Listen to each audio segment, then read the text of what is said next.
Kita beralih ke informasi lainnya, pemirsa. Presiden Prabowo Subianto sampaikan pidato nota keuangan dan RAPBN 2026.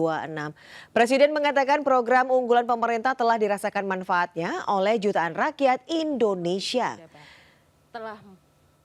Hal itu disampaikan dalam pidato nota keuangan Prabowo Subianto Jumat siang.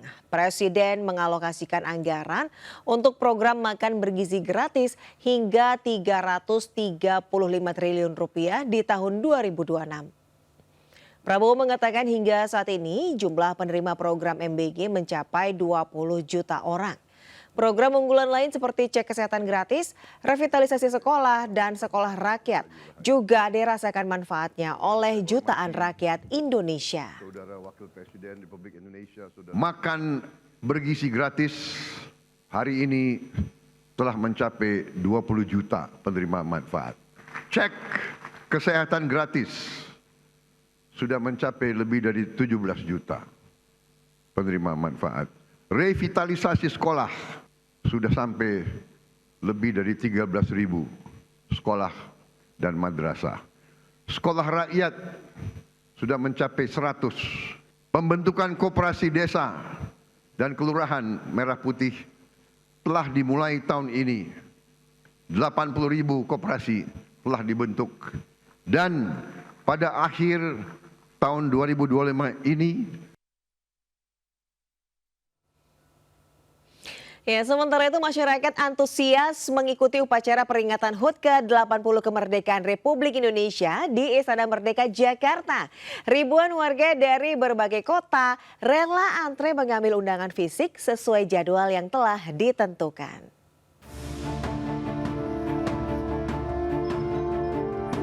Pihak istana memberikan tenggang waktu 4 hari mulai tanggal 13 hingga 16 Agustus 2025 untuk proses pengambilan undangan fisik bagi para peserta upacara HUT ke-80 kemerdekaan Republik Indonesia di Istana Merdeka Jakarta. Ribuan warga dari berbagai kota di Indonesia sabar mengantri di Gedung Krida Bakti, Kompleks Istana untuk menukar tiket. Mereka sangat antusias turut berpartisipasi dalam peringatan HUT RI ke-80 di Istana Merdeka pada 17 Agustus mendatang. Sekitar 1 jam. Ya, perasaannya senang banget pastinya karena warnya susah banget. Dari hari pertama itu saya baru dapat hari terakhir dan itu sampai war ke 3 HP, laptop, nah itu baru dapat cuma 1. Antri di sini hampir 1 jam sih karena antriannya udah mencapai 1.800 lebih tadi. Proses mendapatnya sangat sulit ya, saya sendiri aja ngewar sampai 5 HP 2 laptop yang tembus cuma 1. Di tahun ini peserta upacara HUT ke-80 kemerdekaan Republik Indonesia di Istana Merdeka mencapai 16.000 orang. Jumlah tersebut terbagi dalam 2 sesi, sebanyak 8.000 orang menghadiri upacara peringatan detik-detik proklamasi kemerdekaan RI pada pagi hari. Dan 8.000 orang lainnya mengikuti upacara penurunan bendera merah putih pada sore hari. Dari Jakarta, Yasmin Atania, Novan Dwi Kusuma, iNews melaporkan. Menjelang perayaan Hari Ulang Tahun ke-80 Republik Indonesia, 3 mobil antik kepresidenan dipamerkan di Kompleks Istana Kepresidenan Jakarta. Kompleks Istana Kepresidenan Jakarta menjadi saksi kemegahan sejarah otomotif negeri ini.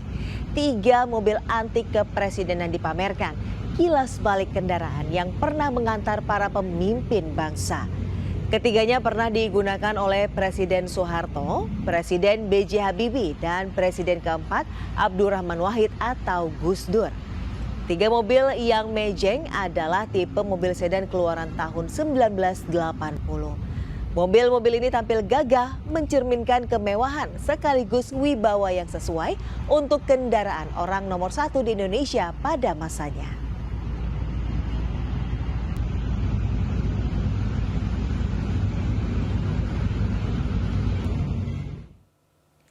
Lokomotif uap tua C3082 jadi saksi bisu perjuangan warga Sumatera Selatan dalam merebut kemerdekaan Republik Indonesia di tahun 1945. Saat ini lokomotif uap bersejarah itu berada di Museum Subkos Garuda Sriwijaya Kota, Lubuk Linggau.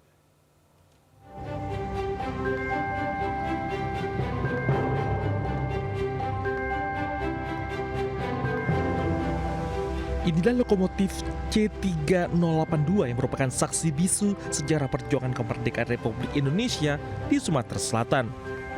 Saat ini lokomotif tersimpan di museum di kota Lubuk Linggau. Saat momen hari ulang tahun ke-80 Republik Indonesia, lokomotif ini direparasi sesuai dengan aslinya. Namanya lokomotif C3082, menjadi jenis uap buatan pabrik Hanomag Jerman pada tahun 1930. Pada saat penjajahan Belanda, lokomotif ini digunakan untuk mengangkut penumpang dengan barang dan dengan rute Lubuk Linggau Kertapati dan sebaliknya. Ketika Indonesia merdeka, lokomotif ini beralih menjadi milik Indonesia dan digunakan untuk menarik gerbong angkutan batu bara. Namun karena usia lokomotif ini dan rentan rusak, lokomotif dipindahkan ke hanggar stasiun Lubuk Linggau. Kemudian lokomotif ini dipindahkan dari hanggar stasiun Lubuk Linggau ke Museum Subkos tahun 1988. Bahkan lokomotif bersejarah ini hanya ada 2 unit yang digunakan pemerintah Belanda, satu berada di Malaysia dan satu di Indonesia. Pada masa perjuangan, kereta uap kita ini sangat berguna pada masa perpindahan para tentara-tentara Subkos yang pada saat itu berdomisili di Lahat, diangkut mereka berpindah sampai ke Lubuk Linggau menempati markasnya sekarang. Adanya warisan bersejarah ini tentunya menjadi informasi bagi generasi muda tentang kehidupan rakyat di era perjuangan kemerdekaan. Dari Lubuk Linggau, Sumatera Selatan, Sudirman, iNews melaporkan.